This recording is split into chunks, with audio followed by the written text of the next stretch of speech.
Hi guys, how we all doing? Firstly, you're very welcome to our first audio-visual production of 2022. And at this point, I would like to wish all our viewers, listeners, readers, or in whatever way you interact with us, or indeed uptake our content, a very happy new year, and to express my sincere thanks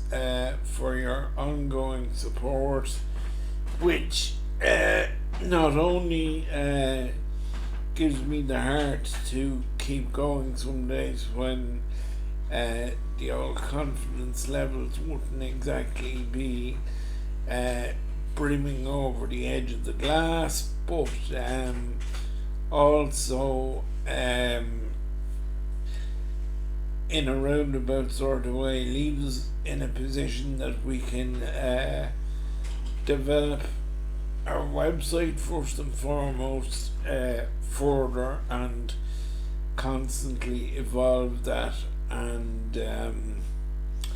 improve it, but it also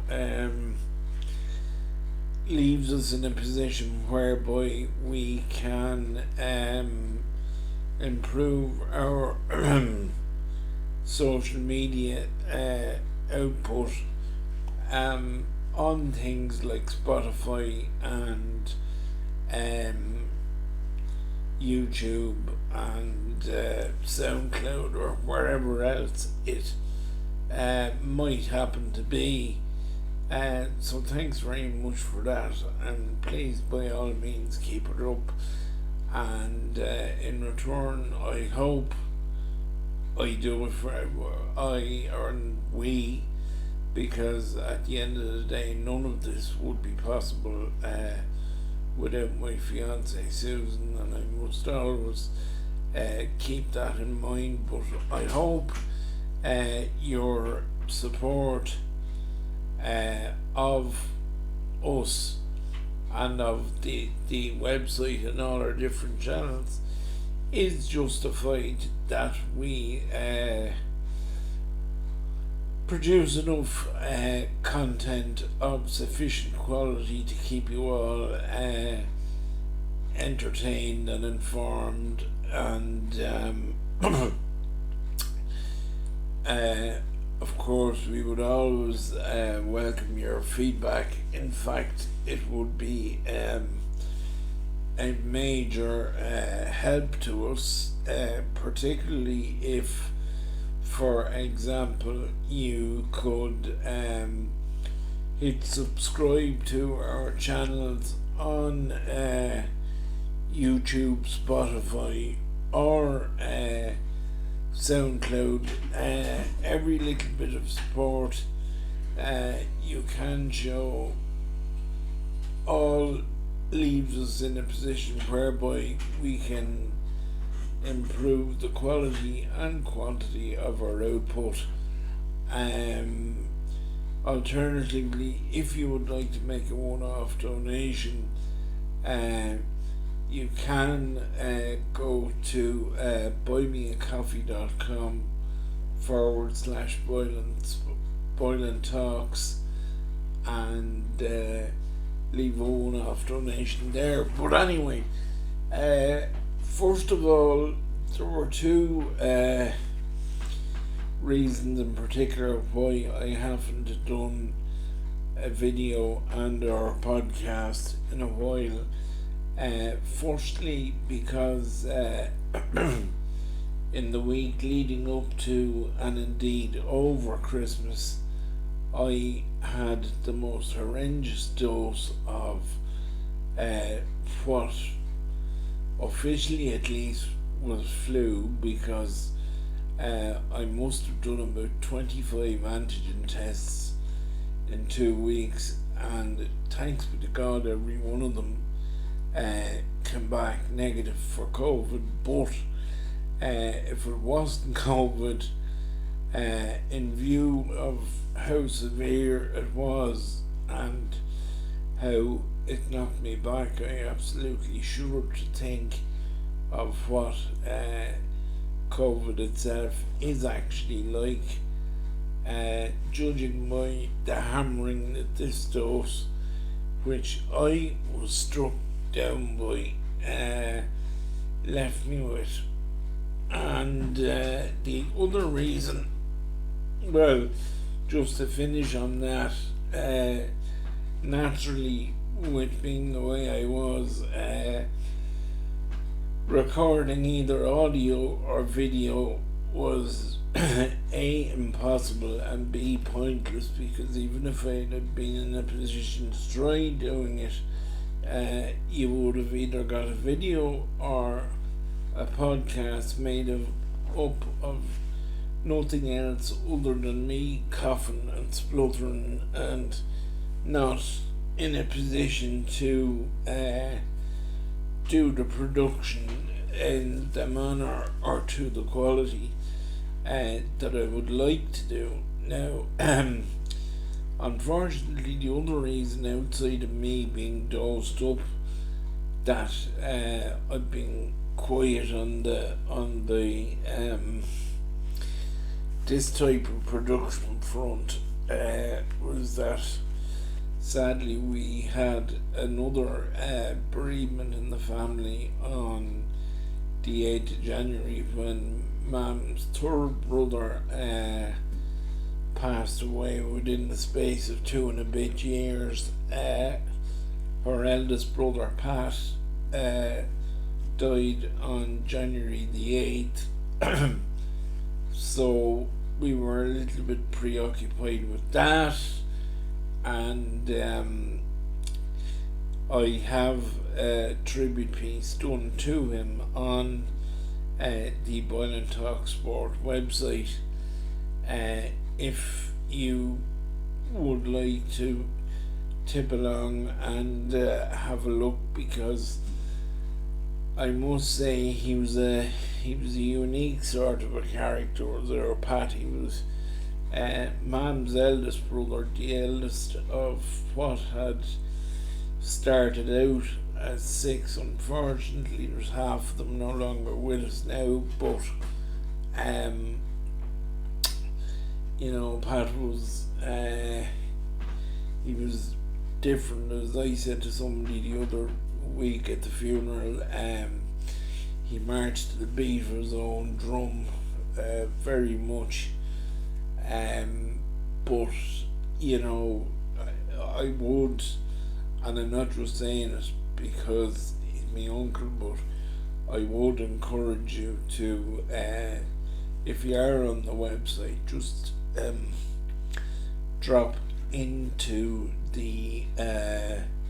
tribute section and have a read, because if nothing else, I can nearly guarantee you that it'll give you as much of a laugh reading it as it gave me writing it. And in the circumstances, whenever somebody passes away, isn't it better to try and celebrate their life and remember them in the good ways and the good times, rather than get all run down by the other side of things. Now, Jesus, don't get me wrong, as some or all of you will know by now, I buried my own dad last June, so I am in no position, nor would I even attempt to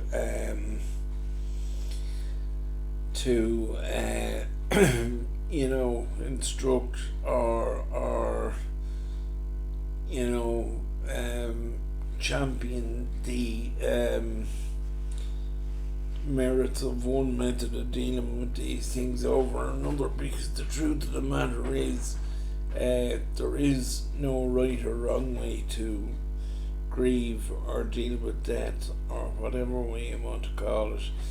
And I know in my own experience since last June, it's very much a case of what might work today could be absolutely useless tomorrow, and whatever about making it up as you go along, it's not that the situation can change by the day, it can change by the hour sometimes, and you just have to roll with whatever punches that it um, sends in your direction. But um, so then with COVID restrictions and whatnot still in place, well, to be honest, I never really would have been one for going to the pub over the Christmas period anyway, purely because they tend to be absolutely full to bursting point, and crowds just aren't a very easy negotiation when one is going around the world on wheels. So I won't say the closing of the pubs and that early had a major impact on me, because the truth of the matter is there's a very real possibility that I wouldn't have gone out anyway. But where it did most certainly impact to a rather large degree was in terms of the rehab centre which I attend for, and please God, maybe 5 days a week now that Christmas is out of the way, and that believe it or not, we only got back in yesterday after being out for a month, because they weren't in a position to open on January 4th, as was the original plan, for the simple reason that some of the other rehab centres around the region were short staffed, and they had to chop and change staff around, and that part of which was moving the bus drivers around. So while it would have been alright for me, because I'm the only one who attends the centre currently that can get there and home again under my own steam, others most certainly wouldn't have been in that position. So it was, as I say, yesterday before we got back in. Then other than that, in a slightly more uplifting and forward thinking scenario, I did actually make it to Meads O'Byrne Cup match last Saturday evening in Ashbourne, which again is covered extensively in the GAA section of our BoylanTalksport.com website. Very much, well, first of all, according to what I hear, having spoke to people that were in Ashbourne the other night, but also down in Stradbally in County Laois the previous midweek,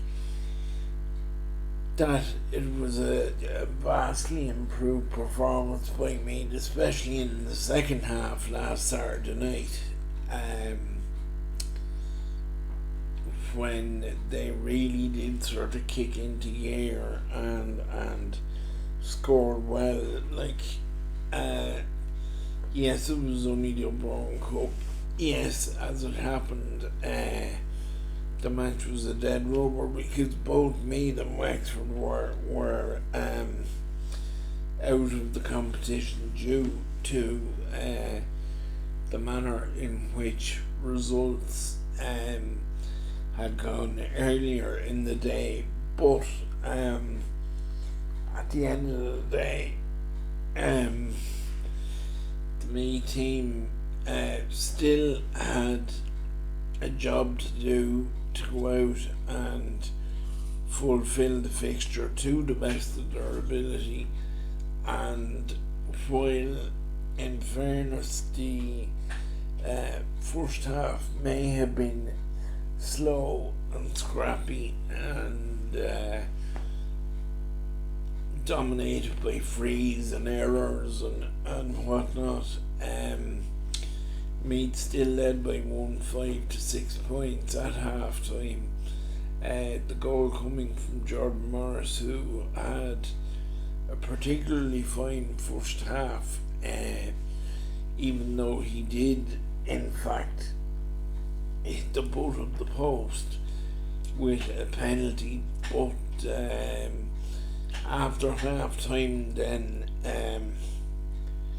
Meath were a different proposition in that they tacked on 9 points, and it just looked and felt like the longer the game was going on, the better they were getting. So to that end, it was just disappointing that they didn't make it through to the knockout stages and get at least one more game under their belt. Having said that, I thought their elimination was very, very unfair, simply because you know, all the other teams in the group got to play 3 matches themselves, and well, I know Wicklow only played 2 themselves, but you know, Meath essentially lost out on a spot in the knockout stages of the Boylan Cup, due principally to the fact that they had only played 2 matches, where most of the others in fact had played the 3, but because Meath had only played the 2, even though they did end up level on points per se, having received a walkover against Wicklow, because of the score difference and match head-to-heads and all that, they lost out. I didn't think it was very fair, and I still don't think it was fair. One would wonder, please God, if we're all still here next year, and you know, the pre-season competitions are there, when we would absolutely hope there would be, obviously. That there's not a review of that aspect of how the competition is structured, for the simple reason that it can hardly be possible that in a situation whereby a competition is run on a group basis, that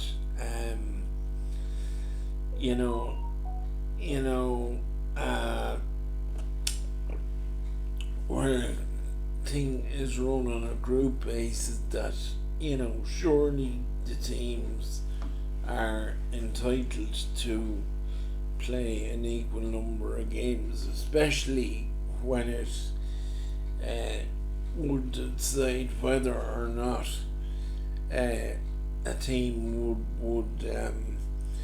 go on in the competition. Now, the other, I suppose, big Gaelic games thing from our own local point of view,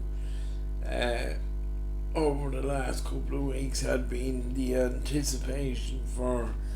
and then the playing of the All Ireland Ladies Club Football semi final between ourselves and Mourne from County Cork, which took place in Mourne last Sunday. Now, again, I find myself getting a little bit crabby about fixtures again, because I think it was blatantly unfair to ask any club to travel into their opponent's backyard to play an All Ireland semi-final. Now, at this point, it must be unfortunately reiterated in the strongest possible terms that sadly on the day the venue wouldn't have made a blind bit of difference. It was only a case of for all that our girls did battle heroically to the end, the Cork champions and current All Ireland champions, they're actually a team that's going for their third All Ireland in a row. If you take it that the one in 2021 wasn't played, either 20 or 21. I get bogged down with these numbers. The COVID restrictions have been going on that long, but the last twice an All Ireland Ladies Club Championship had been played. Mourne had won it, and they're now into the final against Kilkerran Clonbyrne from Galway, whom they defeated in the final when last it was played. But look, while I would have honest misgivings about having to go down to any team's backyard to play an All Ireland semi-final, and by the way, if the game had been fixed for them, I would have thought the exact same, because I don't think it's right or fair that any club or county for that matter should have a home advantage for a fixture as pivotal as an All Ireland semi-final. But look, in this case, as much as our girls did valiantly battle and never give up, there are days when you just have to hold your hand up and say, well, look, we weren't on the same planet as these guys today. And as I wrote in my piece, that it wasn't just an ordinary football team that Dunboyne were taking on. They were taking on something that a phenomenon nearly of an exceptionally talented group of players who were nearly and I mean this wholly as a compliment, they're nearly mechanical in how they go about doing their stuff, because they've been on the road for so long together, it becomes nearly robotic first instinct to them after a while. I mean, bear in mind that Mourne had won 6 Cork County titles and 6 Munster titles on the spin, and that they're now going for their third All Ireland on the spin. Whereas if you look at it, that 6 years ago Dunboyne had just won the Meath intermediate championship. They hadn't even won the All Ireland at the time. It gives some indication of, number one, the progress Dunboyne have made, but more pointedly in this case that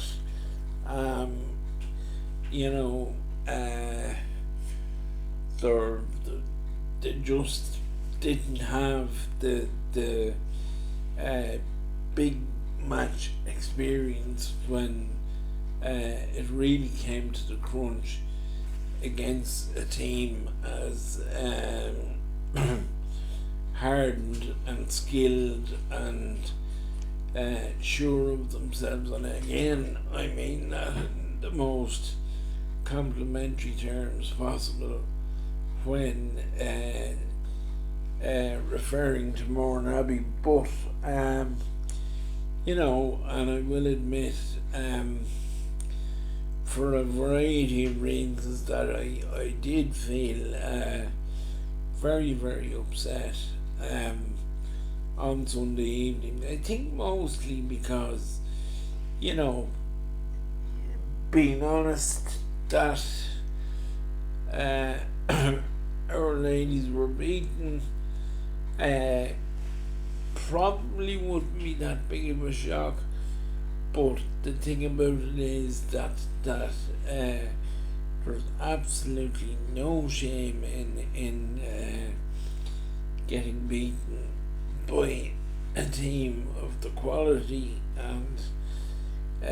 longevity of Mourneabbey, and that providing if the girls' heads don't, if it doesn't get in on their heads that Jesus, we were in an All Ireland semi-final and we got that'd be a very heavy score. If they can stop that from getting into their head, in my mind there's no doubt that they can take a break for a while, regroup, and come back stronger again, hopefully, and set about starting that journey all over again. Now, as regards journeys, while we're on topic, and at this point I must say that while it's about 3 weeks or months since that dose I referred to earlier in the broadcast hit, I am still not 100% over it, because I am still absolutely exhausted and falling asleep during the day and whatnot, which is not my form at all, but